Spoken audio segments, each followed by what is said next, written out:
We are the only animals that walk habitually on two lower limbs in a terrestrial niche on the ground, and that's the major hallmark of our locomotion.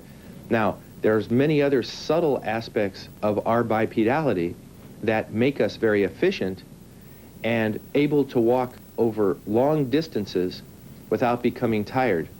We sacrifice speed and we sacrifice some of the agility of the, say, African apes, our closest relatives, who can scramble up a tree when danger threatens, or can scramble up a tree to get food and then come to the ground at other times. But bipedality, for reasons that we are not even sure today, bipedality conferred a selective advantage on early hominids about 4 to 5 million years ago, and walking on two legs became the fashion, became the hallmark of our species. To this day, the cause of this biological rift between the African apes and humans remains unknown. With few fossils to go on, solving the mystery of what transpired when humans and apes parted ways has challenged researchers across the globe.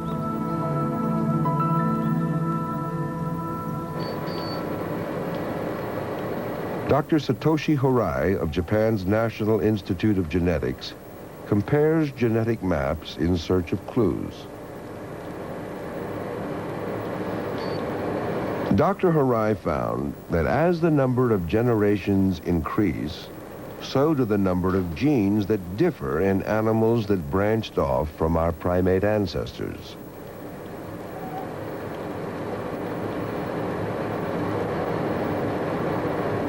According to Horai, a detailed examination of these differences can pinpoint when humans and chimpanzees split from their common lineage.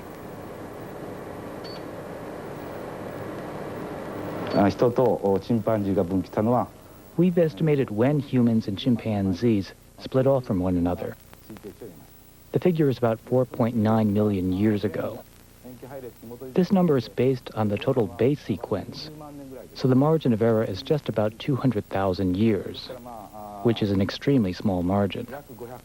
So we think it's fair to say that they branched out about 5 million years ago.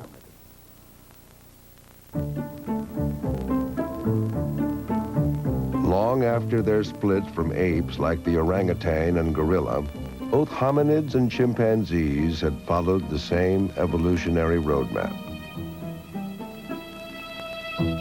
But their paths may have diverged in the wake of a change some 5 million years ago. For more than 10 million years, major tectonic activity had shaken the continent.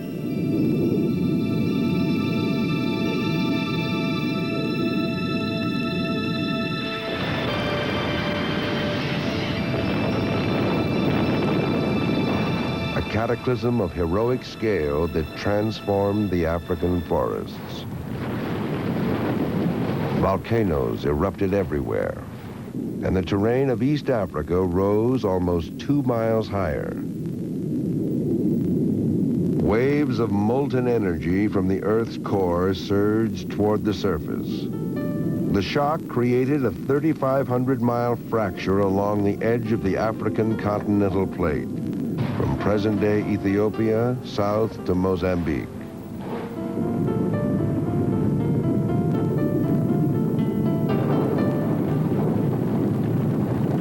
This barrage of tectonic energy dramatically altered the East African landscape, which until then had been blanketed by rainforest. Steep volcanic mountain ranges began to form along the length of the fault. Highlands rose, lowlands fell, and huge new lakes formed in what is now known as the Great Rift Valley.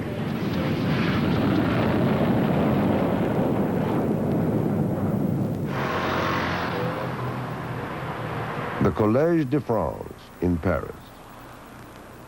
Home base for Yves Coppin, a paleoanthropologist associated with the Lucy excavation. He believes that geological forces are primarily responsible for the differing paths of hominids and chimpanzees. La faille, qui n'était pas une The fault barrière, itself was not a barrier, but the wall these mountains presented effectively became one. It prevented hominids on one side and chimps on the other from making the trip across and back. Je crois que toutes ces I think that all of these populations formed only one community, with common ancestors somewhere in the range of 8 to 10 million years ago, and that the population became separated. étaient séparées en deux.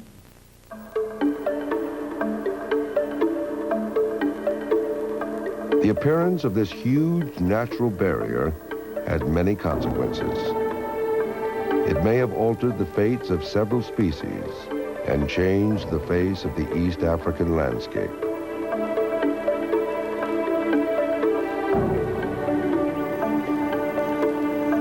In the years before it existed, the continent's tropical forests thrived on abundant rainfall, blown in on westerly winds. Later, Dr. Copon believes that the mountains cooled the air, shifting moisture away from the range's eastern slopes.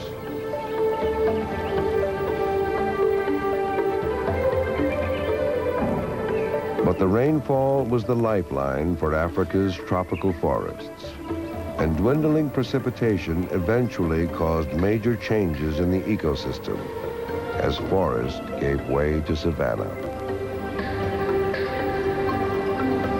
Though no record of their presence exists, the ancestors shared by hominids and chimpanzees were clearly tree dwellers who had prospered in the once lush forests.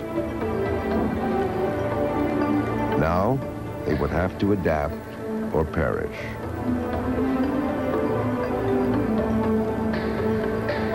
These new environmental pressures triggered the changes that led to human evolution.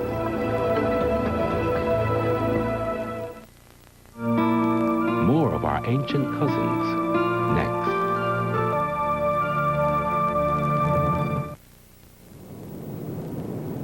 Long ago, one of man's oldest hominid ancestors may have made her home to the east of this rugged Ethiopian range.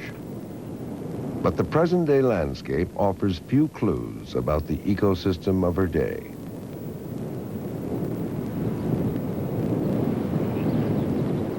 What is known is that volcanic rock from the site where Lucy was found contained the pollen of 3 million-year-old plants.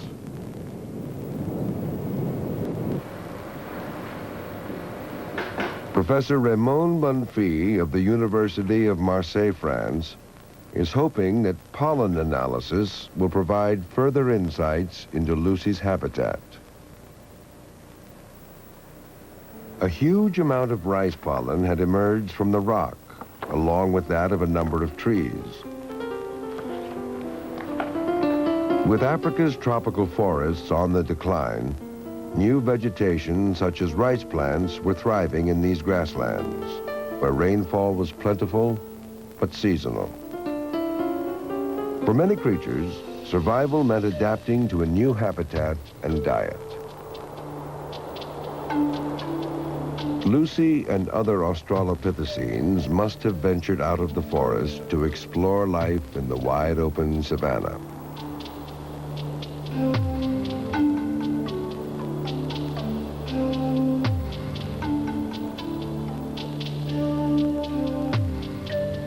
Et à l'est, entre la muraille And to the east, between the rift and the Indian Ocean, the forest was declining little by little.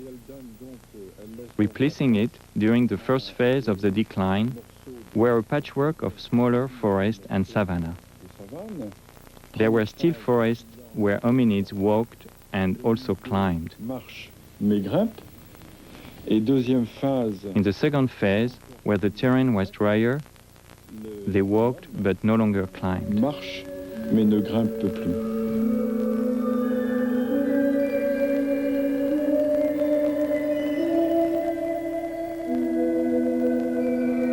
These miles of grassland have become Earth's most fertile hunting grounds for fossils of our hominid past.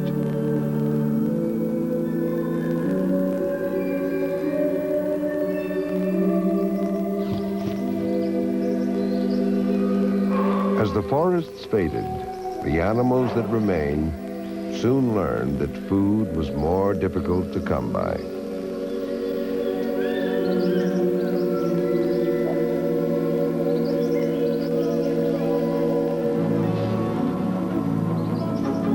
Although no one knows for sure why our ancestors became bipedal, new strategies for foraging may have provided the impetus.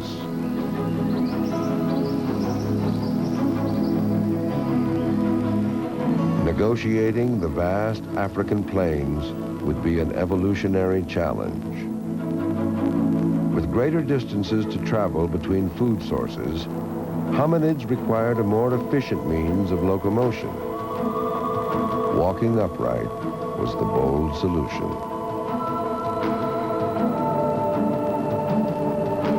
So different was this evolutionary adaptation that many experts consider it the turning point when the hominid line parted ways with the apes.